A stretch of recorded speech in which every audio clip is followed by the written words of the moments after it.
नमस्कार दोस्तों, आप सबका आपके अपने चैनल कलयुग के चमत्कार संतों की वाणी में स्वागत है। दोस्तों, जैसे कि हम आपको कोई ना कोई कहानी, कोई ना कोई कथा लाते रहते हैं, आज भी हम एक ऐसी ही कहानी लेके आए हैं जिससे हमें क्या शिक्षा मिलती है, ये हम कहानी के अंत में बताएंगे। कहानी को पूरा सुनिएगा, इसे लाइक करिएगा, शेयर करिएगा और अपने बच्चों को भी जरूर सुनाइएगा। हम सुनाने जा रहे हैं आपको अकबर और बीरबल की एक कहानी। यूँ तो अपने बहुत सी कहानियाँ इन दोनों के बारे में सुनी होगी और आप सभी जानते हैं कि बीरबल बहुत ही तीक्ष्ण बुद्धि के मालिक थे। एक बार अकबर और बीरबल सैर कर रहे थे तो अकबर ने बीरबल से एक प्रश्न पूछा कि अविद्या किसे कहते हैं। बीरबल ने पहले तो कुछ समय सोचा, फिर उन्होंने कहा, बादशाह सलामत, मुझे इस प्रश्न का उत्तर ढूंढने के लिए 4 दिन का समय चाहिए। अकबर जानते थे कि बीरबल इसका जरूर खोज निकालेगा, क्योंकि आज तक बीरबल उनके किसी भी प्रश्न का उत्तर ढूंढने में नाकामयाब नहीं हुआ है। उन्होंने बीरबल को 4 दिन का समय दे दिया और साथ में ये भी कहा कि अगर तुम इस प्रश्न का उत्तर ना खोज लाए तो तुम्हें दरबार से बर्खास्त कर दिया जाएगा। बीरबल अपने घर चले गए। उन्होंने कुछ देर बैठ के सोचा, फिर वे एक मोची के पास गए। मोची के पास जाकर उन्होंने कहा कि मुझे आम आदमी के साइज से थोड़ी बड़ी जूती चाहिए और उस जूती पर हीरे जवाहरात बना देना। वो जूती इतनी सुंदर हो कि किसी की भी आंखें उस जूती को देखे बिना, उससे हटे बिना ना रह सके। मोची ने पूछा कि आप कृपया मुझे उस आदमी के पैर का साइज दे दीजिए जिसके पैर की जूती बनानी है। बीरबल ने कहा, मैं तुम्हें अंदाजे से ही बता रहा हूँ और तुम्हें 2 दिन का समय देता हूँ। वह जूती इतनी सुंदर होनी चाहिए कि उस पर से नज़र ना हटे। मेरी इस बात को याद रखना और साथ में ये बात भी याद रखना कि चाहे जो कुछ भी हो जाए, कोई भी तुमसे पूछे जूती के बारे में या तुम्हें कुछ पता चले, तुमने किसी को कुछ नहीं बताना कि ये जूती तुमने बनाई है। मोची बीरबल की बात समझ गया और उसने बीरबल को आश्वासन दिया कि वह जूती बनाएगा और इसके बारे में किसी को भी नहीं बताएगा। 2 दिन बड़े तन मन धन से मोची ने जूती बनाई। उसको हीरे जवाहरात से जड़कर इतना सुंदर बनाया कि वाकई ही अगर कोई भी उसे देखे तो देखे बिना ना रह सके। अब जब बीरबल लेने आए तो वे भी उस जूती को देखकर बहुत प्रसन्न हुए। उन्होंने मोची को अपना वचन दोबारा याद कराया कि वह इस जूती के बारे में और मेरे और उसके संवाद के बारे में किसी को कुछ नहीं बताएगा। अब बीरबल मोची से जूती लेकर अपने घर आ गए। उन्होंने अगले दिन सुबह अंधेरे में एक जूती को अपने घर पर छुपा लिया और दूसरी जूती को मस्जिद में उसके आंगन में फेंक दिया।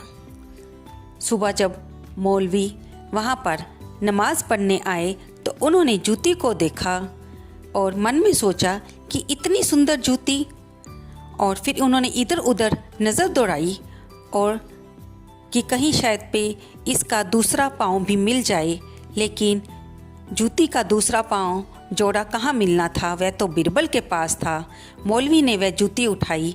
उसे ने सोचा कि ये जूती इतनी सुंदर, इतनी कीमती जूती ज़रूर रात को खुदा यहाँ पर नमाज पढ़ने आए होंगे और जल्दबाजी में उनका एक पाँव की जूती यहीं पर रह गई होगी। मौलवी ने इसे माथे से लगाया, आंखों से लगाया, चूमा और फिर जो भी आए मौलवी उसे दिखाए कि ये जूती खुदा की है, वे सुबह नमाज पढ़ने आए थे, उन्हीं की रह गई है, या ये समझो कि वे हमें चेताने के लिए अपनी यादगार के रूप में ये जूती जहाँ पर छोड़ कर गए हैं। अब तो चारों तरफ ये बात आग की तरफ फैल गई। एक दिन में ही ये बात इतनी फैल गई कि ये राजा अकबर के कानों तक पहुँची। उसने मौलवी से को बुलाया और जूती को भी मंगवाया। मौलवी जूती लेकर जब आया तो बादशाह ने देखा, सभी दरबारियों ने देखा और सभी ने वाकई ही ये मान लिया कि ये जूती इतनी सुंदर और इतनी कीमती जूती यहाँ पर किसी आदमी की नहीं हो सकती, ये तो वाकई ही उस खुदा की है। अकबर ने उस जूती को बाकियों की तरह ही माथे से लगाया, आंखों से लगाया और उसे सहलाया और बाकियों की तरह उसे भी आदर सम्मान दिया कि ये वाकई ही खुदा की जूती है। अगले दिन 4 दिन बीतने वाले थे और चौथे दिन बीरबल अकबर के पास पहुंचा और बड़े उदास से चेहरे के साथ उसने बादशाह को सलाम किया। अकबर ने पूछा कि क्या बात है, तुम इतने उदास हो, ऐसा लगता है जैसे किसी की मौत हो गई हो।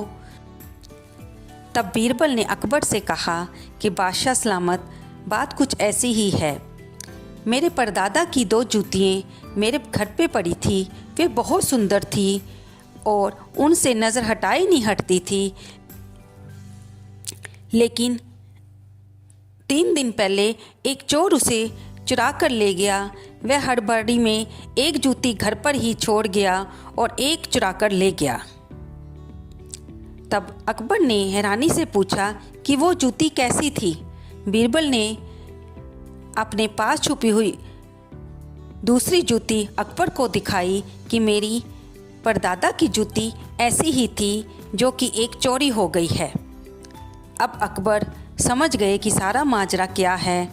उन्होंने कहा कि दूसरी जूती तो यहाँ मस्जिद में रखी गई है, बड़े आदर सम्मान के साथ, ये समझकर कि वह जूती खुदा की है।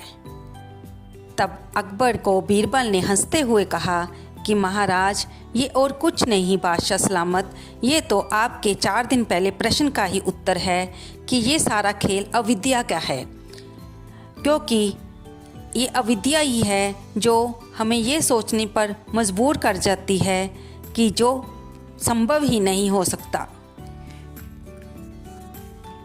अगर किसी को पता होता कि ये जूती मेरे परदादा की है तो वह उसे खुदा की मानकर क्या इतना सम्मान देते, क्योंकि इस बात का उन्हें अज्ञान था, इसलिए वे इस बात की सच्चाई को नहीं समझ पाए और यही आपके प्रश्न का उत्तर है। अब मैं आपसे प्रार्थना करता हूँ कि मेरी वो जूती जो कि मेरे परदादा जी की है मुझे सौंप दी जाए। तब अकबर ने मौलवी को आदेश दिया कि वह जूती बीरबल को वापस कर दी जाए जो कि उनकी अमानत है। तो दोस्तों, हमने इस कहानी से ये देखा कि जब हमें किसी चीज़ का ज्ञान नहीं होता तो हम उसके बारे में क्या क्या सोच लेते हैं। कई बार तो उसको हम बहुत मान सम्मान देते हैं और कई बार उसका निरादर भी करते हैं। तो दोस्तों, हमें हर बात का ज्ञान हो ये तो ज़रूरी नहीं है, लेकिन हमें किसी भी बात की सच्चाई जाने बिना कभी भी कोई फैसला नहीं करना चाहिए। आपको ये कहानी कैसी लगी, इसे लाइक करें, शेयर करें और सब्सक्राइब करें। धन्यवाद दोस्तों।